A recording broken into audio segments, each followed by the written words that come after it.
최근 발표된 미국 GDP 수치 보고 다들 깜짝 놀라셨죠. 예상보다 너무 낮게 나와서 이거 경제에 무슨 문제 생긴 거 아니냐 걱정이 많았는데요.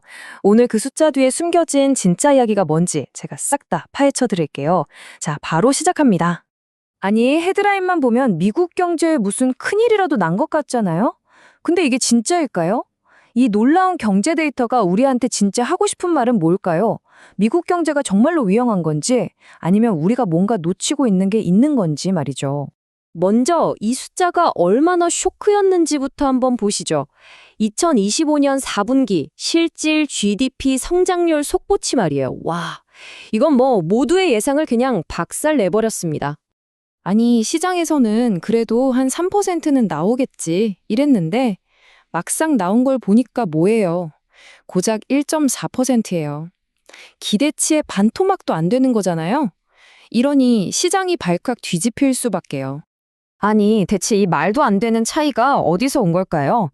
자, 이 미스터리를 풀려면요. GDP를 구성하는 요소들을 하나씩 뜯어봐야 합니다. 자, 바로 이 그래프에 결정적인 단서가 있습니다. 보면 민간 소비랑 투자는 괜찮았어요. 순수출도 뭐 안정적이었고요. 그런데 딱 하나, 여기 정부 지출 항목 좀 보세요. 와, 혼자서 무려 마이너스 0.9%포인트나 GDP를 끌어내렸습니다. 범인은 바로 너였구나. 정부 지출이었던 거죠. 이게 왜 이렇게 타격이 크냐면요. 전체 GDP에서 정부 부문이 차지하는 비중이 생각보다 꽤 커요. 16%나 되거든요. 그러니까 여기서 한번 삐끗하니까 전체 숫자가 확 깎여버리는 거죠. 아니, 근데 정부 지출이 왜 갑자기 이렇게 팍 줄었을까요? 다 이유가 있었습니다.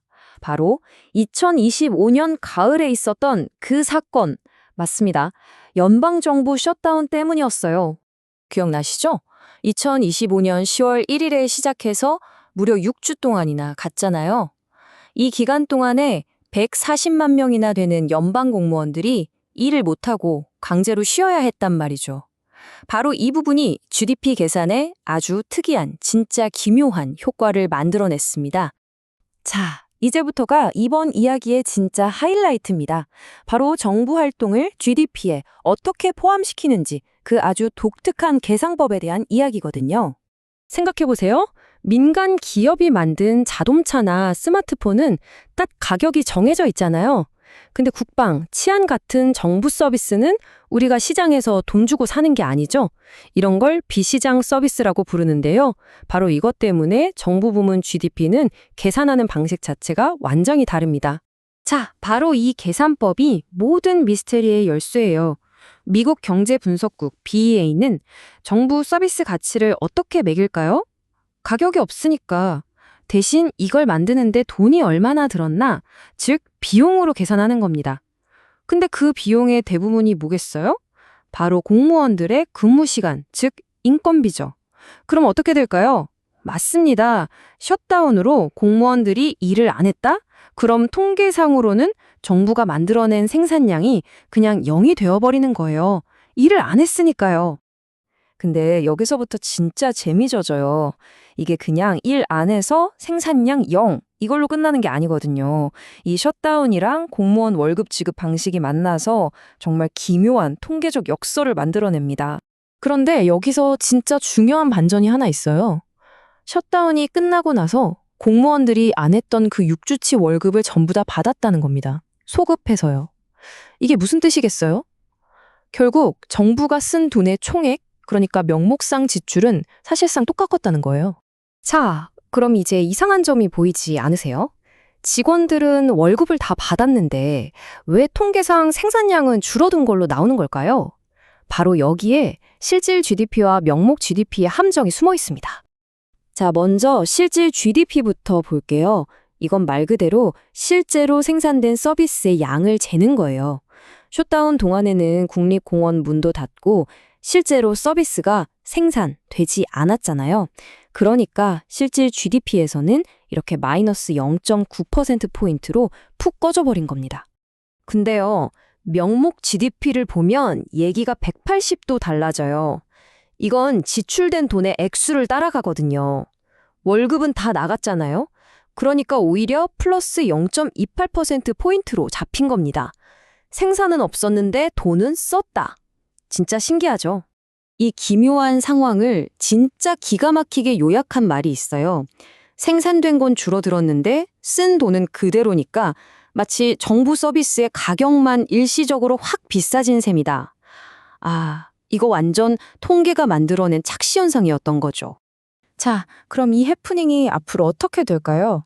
결론부터 말씀드리면 이건 그냥 일시적인 통계 왜곡일 뿐이고요. 다음 분기 전망은 오히려 좋습니다.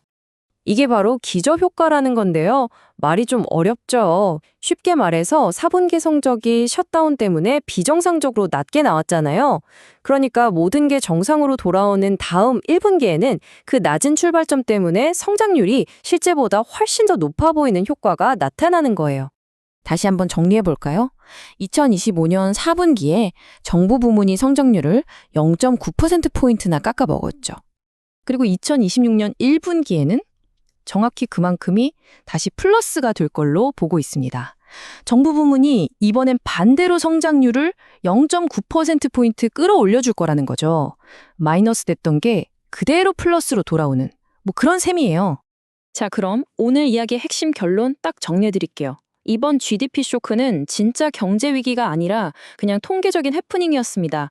정부 셧다운이라는 아주 특수한 사건 때문에 생긴 착시 현상이지 미국 경제 펀더멘털에 문제가 생겼다는 신호가 절대 아니라는 거죠.